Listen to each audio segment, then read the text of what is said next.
Luar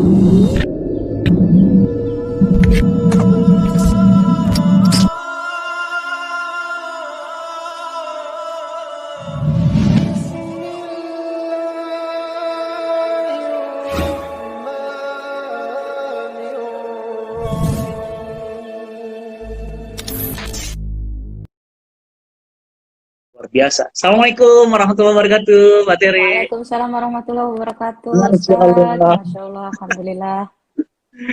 Alhamdulillah, makasih waktunya Mbak. Bisa Masya ngobrol-ngobrol Allah. sore. Masya Allah, saya yang Alhamdulillah diundang, diajak. Masya Allah, rasanya luar biasa. Jazakallah khairan, Ustadz. Insya Allah Oh belajar iya, banyak nih sore hari ini. Masya Masya Allah. Allah. Udah Mbak siapin Tere sehat ya? catatan? Alhamdulillah. Iya nih, rajin ikut kajian dan rajin nyatet sekarang. Masya Allah. Masya Allah, Alhamdulillah. Mbak, ini saya minta izin, kita akan nonaktifkan kolom chatnya, teman-teman semuanya, biar kita fokus belajar, ya, menyimak bagaimana kisah inspirasi dari Mbak Tere memeluk Islam. Kayaknya sekarang lebih panggilan barunya kan Mbak Nisa ya, Mbak Nisa kayaknya. Insya Allah, saya sangat senang Ustadz kalau dikasih Masya Allah. panggilan itu, karena Masya Allah itu Anissa, judul Anissa surat yang Tere aja ya. Insya Allah Ustadz. Amin ya Allah. Baik, teman-teman semuanya, saya mohon izin ya untuk kemudian menonaktifkan kolom komennya. Nanti insya Allah di sesi akhir saya akan bukakan lagi kolom komen. Mbak Tere, sore ini kami semuanya ingin langsung mendengar. Mungkin banyak teman-teman yang sore ini baru tahu atau ingin tahu. Mbak Tere itu kan waktu itu seorang penyanyi yang cukup dikenal dengan kehidupan yang ya sudah gimana ya, rasanya sih waktu itu mungkin menurut orang sudah tenang gitu ya. Kok tiba-tiba menghebohkan ya, mungkin keluarga, mungkin juga dunia musik gitu ya, terus tiba-tiba memeluk Islam. Itu kan pasti nggak tiba-tiba. Mohon diceritakan kepada kami awal-awalnya gimana ya, kok bisa seorang Tere langsung memeluk Islam dan Masya Allah sekarang berhijab, ya aktif kajian, aktif sharing. Nah ini kira-kira ceritanya sih gimana ya? Pingin tahu banget kita. Mangga Mbak. A'udzubillahiminasyaitonirrajim. Bismillahirrahmanirrahim. Alhamdulillahirrabbilalamin. Wassalatu wassalamu ala asrafil anbiya'i wal mursalin wa ala alihi wa sahbihi ajma'in. Amma ba'd.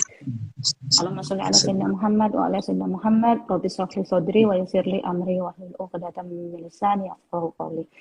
Astaghfirullahalazim, astaghfirullahalazim, astaghfirullahalazim.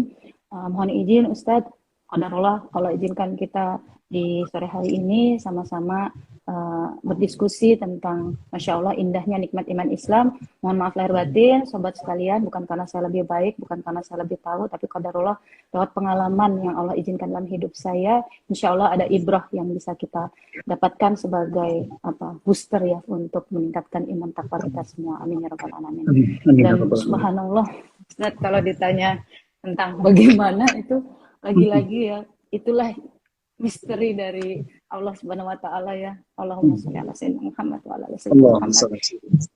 Indahnya berserah itu luar biasa. Jadi qadarullah begini Ustaz, mungkin tidak banyak yang ngeh kalau ternyata saya itu sebenarnya sudah syahadat sejak 2 September 2000 ya.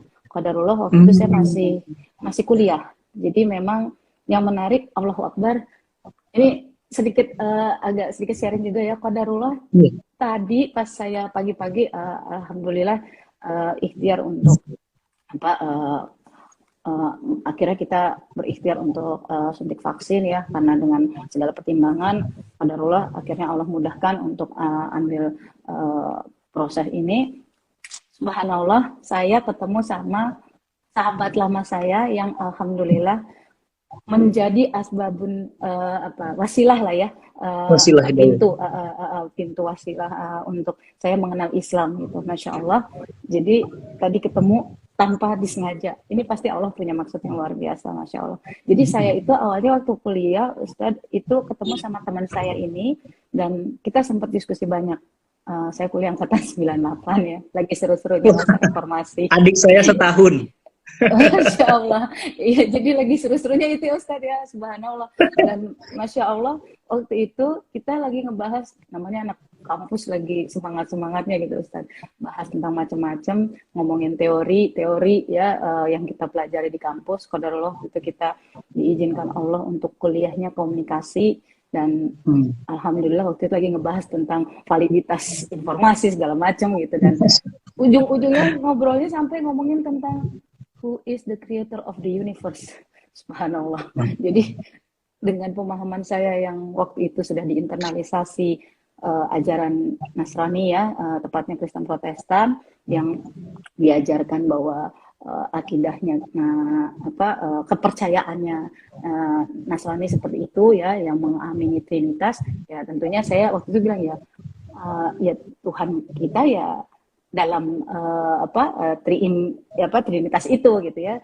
Tapi masya Allah teman saya itu dengan simple ya menjelaskan, masya Allah itu indah banget.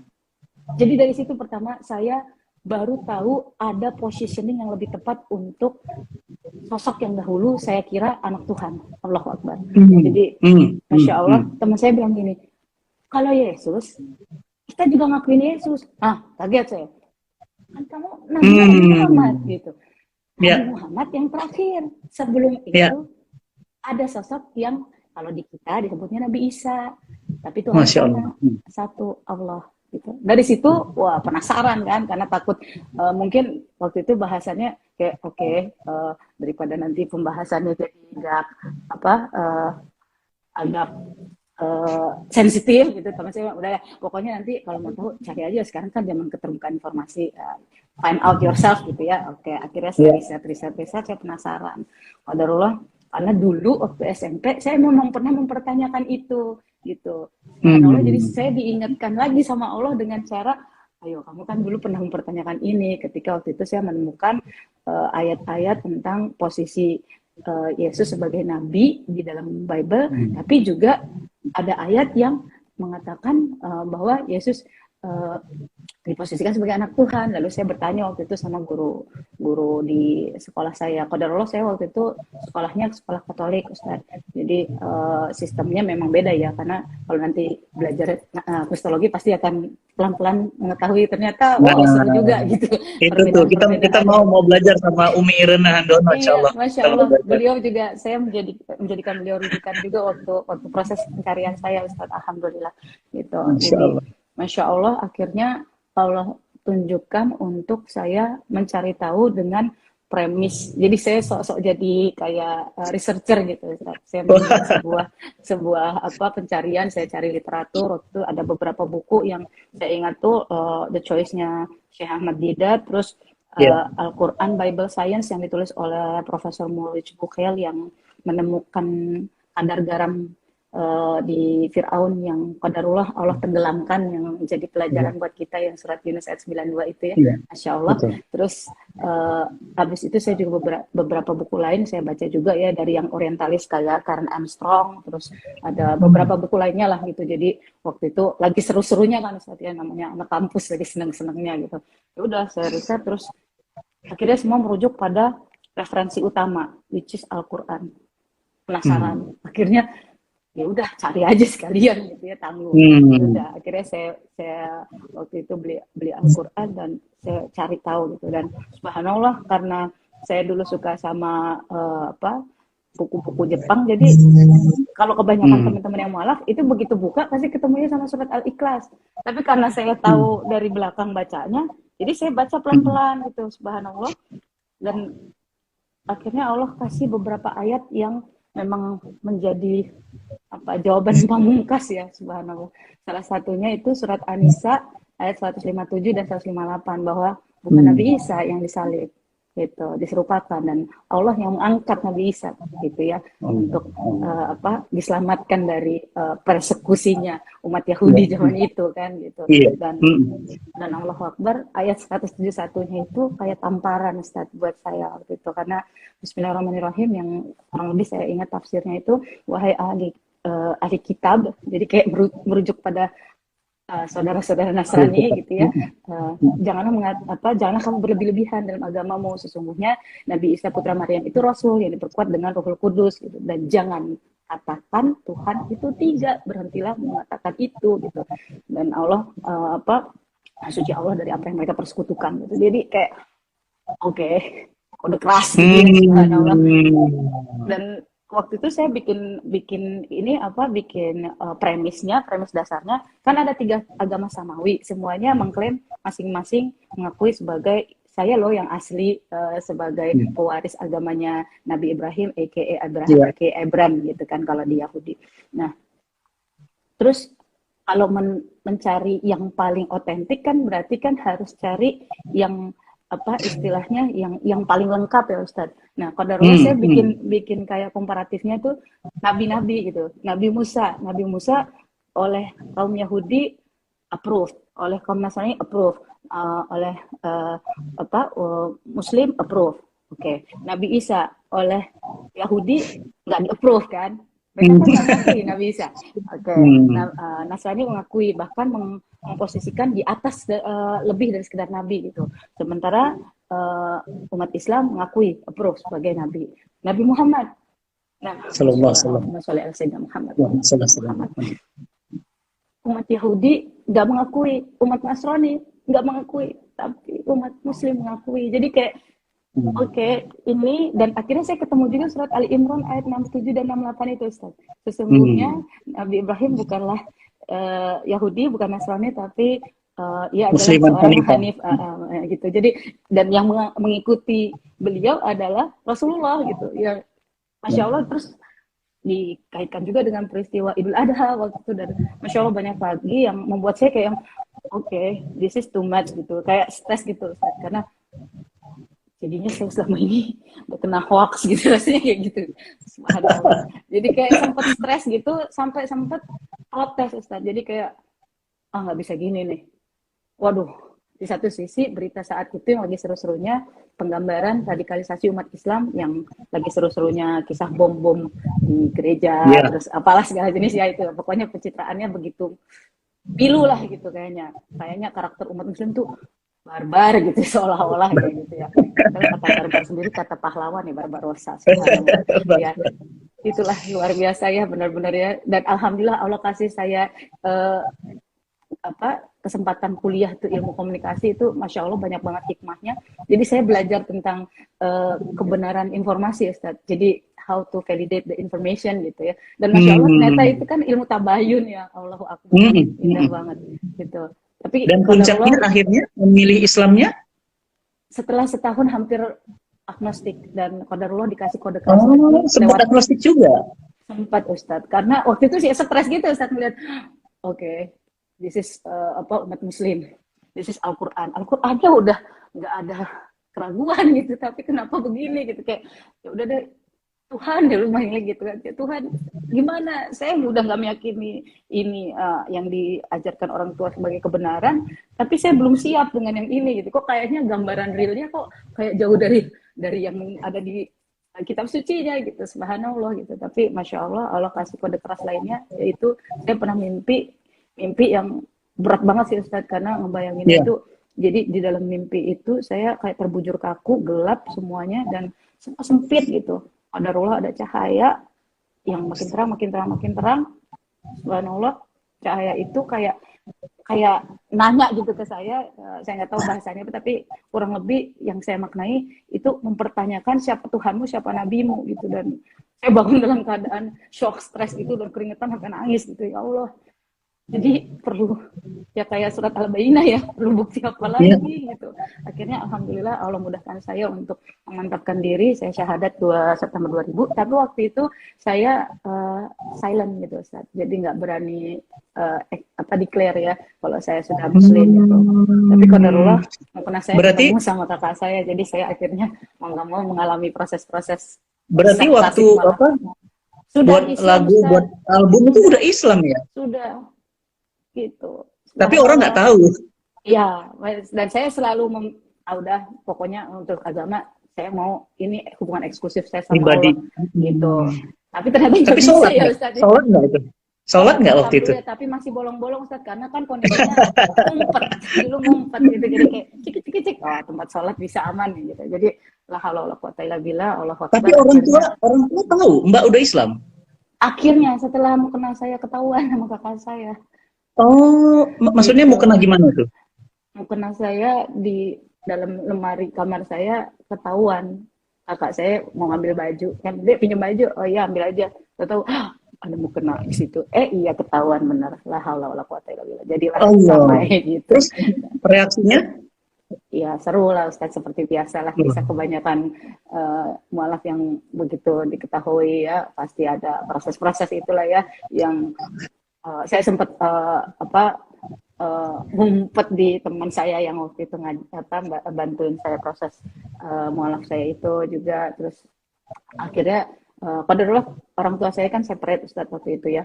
Jadi yang menarik akhirnya waktu itu saya sempat ke ayah saya juga gitu, dan ternyata ayah saya sudah bersyahadat juga waktu itu gitu. Jadi saya sempat akhirnya di tempat ayah saya, tapi ya pokoknya seru lah ya, banyak drama keluarga Cemara. Jadi tapi lebih dulu ayah syahadat atau mbak? iya, Atau lebih dulu ayah. Jadi ayah saya dulu ikut menyaksikan proses syahadat saya, tapi yang paling sedih buat saya adalah ketika jadi ini agak moving forward gitu ya, dari yang tahun 2000 saya maju ke tahun 2012.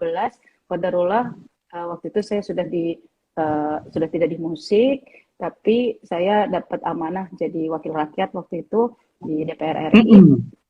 Waktu itu ibu saya sakit, ayah saya sakit. Qadarullah ibu saya sebelum berpulang itu pesan 2 hal. Yang pertama, nak, kamu berjuang bisa di mana aja, karena ibu saya kayak ngelihat gitu gejala-gejala saya stres di dalam sana gitu ya, kayak yang semua idealisme saya yang saya pikirin di kampus gitu nggak bisa terintegrasi dengan baik di dalam sistem gitu, karena memang ternyata sistemnya tidak cocok buat kita ya umat Islam ya. Allah ya, belum tahu Ustaz dulu, jadi tahunya cuma syahadat doang gitu sama sholat dan zakat. Ibu meninggal tahun berapa Mbak?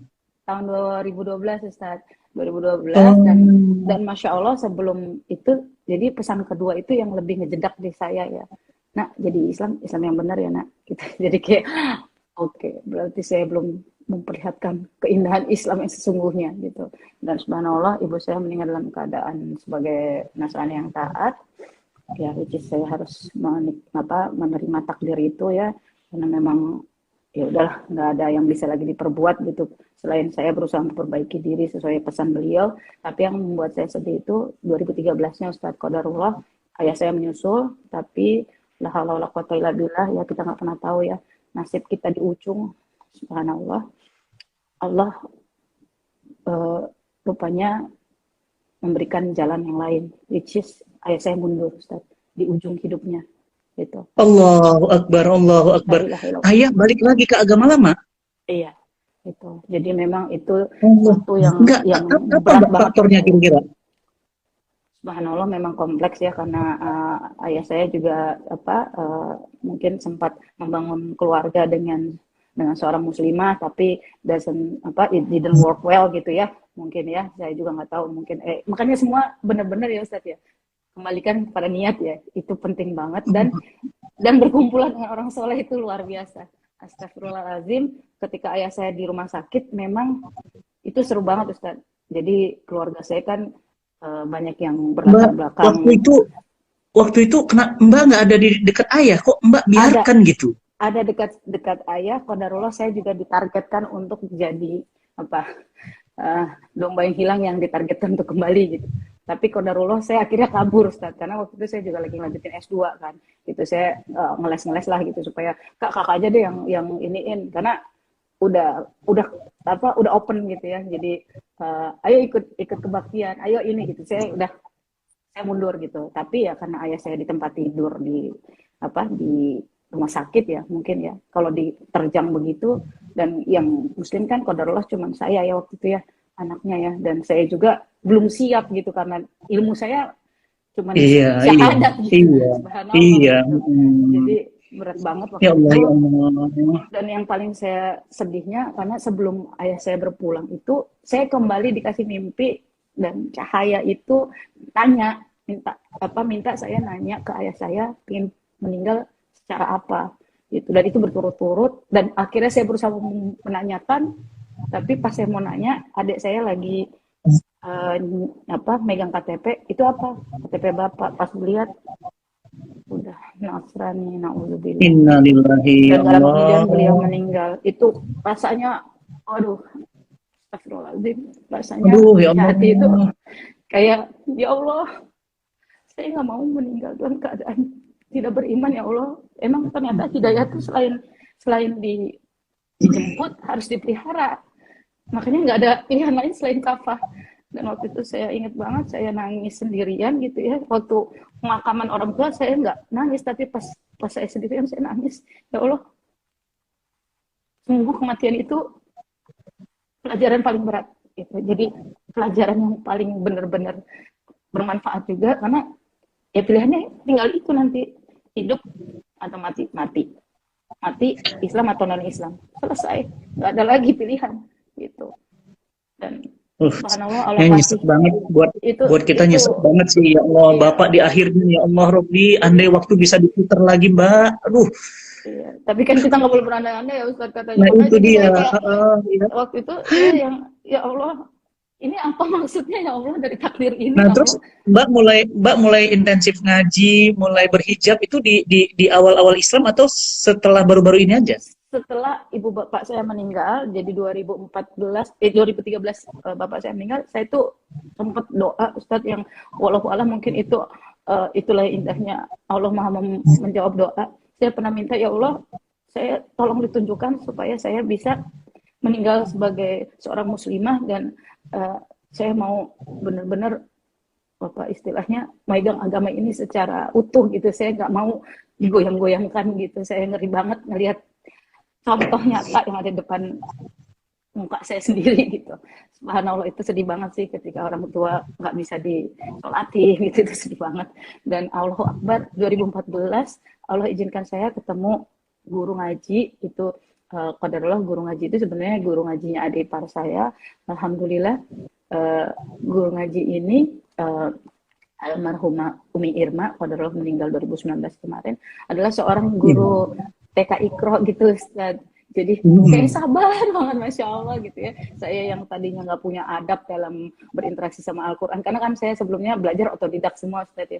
Alhamdulillah Allah kasih contoh gitu ya. Jadi Masya Allah, beliau ajarkan nggak cuma membaca Al-Quran, tapi bagaimana adab sebagai seorang pembelajar gitu. Dan Masya Allah, 2014 belajar, alhamdulillah 2016 itu sudah mulai bisa baca Al-Quran Ustaz. Alhamdulillah, waktu itu pas banget bulan Ramadan, saya ingat itu Ustaz, pertama kali khatam, Allahu Akbar, indah banget gitu. Dan pas itu Allah kasih nikmat berikutnya, bisa sholat tarawih di masjid. Jadi sebelumnya itu saya jarang banget bisa begitu.